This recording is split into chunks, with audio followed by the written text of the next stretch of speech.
പേര് മൃണ്മയും മൃദുൽ. സംഭവങ്ങളെ സ്വന്തം പേര് വിളിച്ച് കരയുന്ന ഒരു പാടാണല്ലോ ഈ കാക്ക.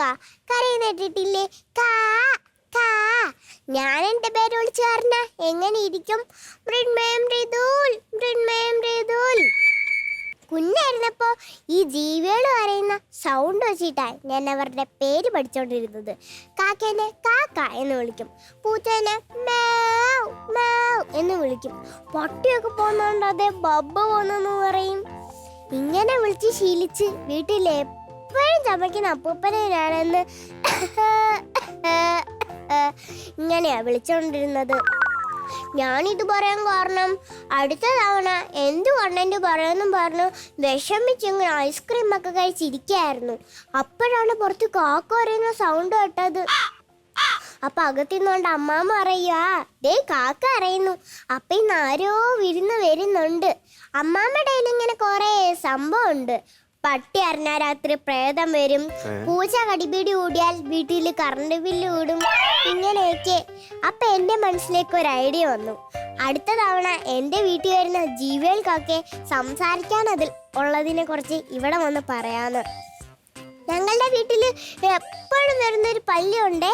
ആ പല്ലിയുടെ വിചാരം ആ പല്ലിയ ഈ വീട് താങ്ങി നിർത്തുന്നതെന്നാ. സാധാരണ നമ്മൾ സത്യം പറയുമ്പോഴാണല്ലോ ഈ പല്ലി ചലിക്കുന്നത്. പക്ഷെ എൻ്റെ വീട്ടിലെ പല്ലി ഇതുവരെ ചലിച്ചത് ഞാൻ കേട്ടിട്ടില്ല. ആ പല്ലിക്ക് സംസാരിക്കാൻ പറ്റുമായിരുന്നെങ്കിൽ ആ പല്ലി എൻ്റെ അമ്മാമ്മയോട് പറഞ്ഞായിരുന്നേനെ, എൻ്റെ പൊന്നമ്മാമ്മ നിങ്ങൾ ആരെങ്കിലും ഒന്ന് സത്യം പറ, ഞാനൊന്ന് ചലച്ചോട്ടെ. എല്ലാവരുടെയും വീട്ടിൽ ചലിക്കുന്ന പല്ലിയും എൻ്റെ വീട്ടിൽ മാത്രം ഊമപ്പല്ലിയും. ഒരു ദിവസം ഉണ്ടല്ലോ ഈ പല്ലിൻ്റെ എലി പിടിക്കാൻ ഓടിച്ചു. പാവം പല്ലി ഓടുന്ന അഭിപ്രായത്തിൽ ആ പല്ലിയുടെ വാലൂരി വീണു. ഞാനാ വാല് തിരികെ കൊടുക്കാൻ വേണ്ടി ആ പല്ലിയുടെ വാലും എടുത്ത് വീട് മൊത്തം ചുറ്റിക്കറങ്ങി. പക്ഷേ എവിടെയും ആ പല്ലിയെ കണ്ടില്ല. ഇപ്പൊ ഞാനത് അപ്പൂപ്പന്റെ സെറ്റി പല്ലിടുന്ന ഡപ്പയിലിട്ട് അടച്ചു വെച്ചിട്ടുണ്ട്.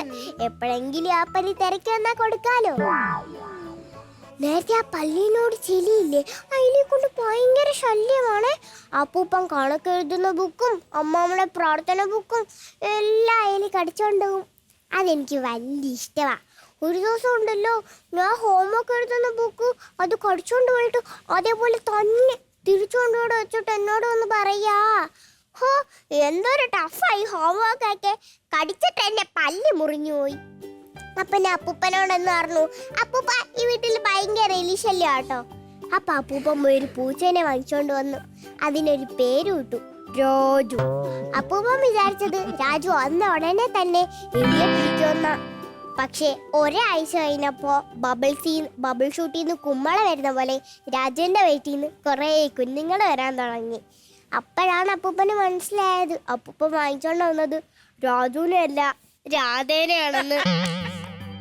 ഒരു ദിവസം ഈ രാധയും മക്കളും കൂടെ അമ്മാമ്മ മീൻ മുട്ടുന്ന സ്ഥലത്ത് വരുന്നിട്ട് പറയാ, എന്റെ പൊന്നി ചേച്ചി അതിൽ നിന്ന് ഒരു കഷ്ണം മീൻ ഇങ്ങ് താ ചേച്ചി, വെട്ടിയ പോലും വേണ്ട ചേച്ചി.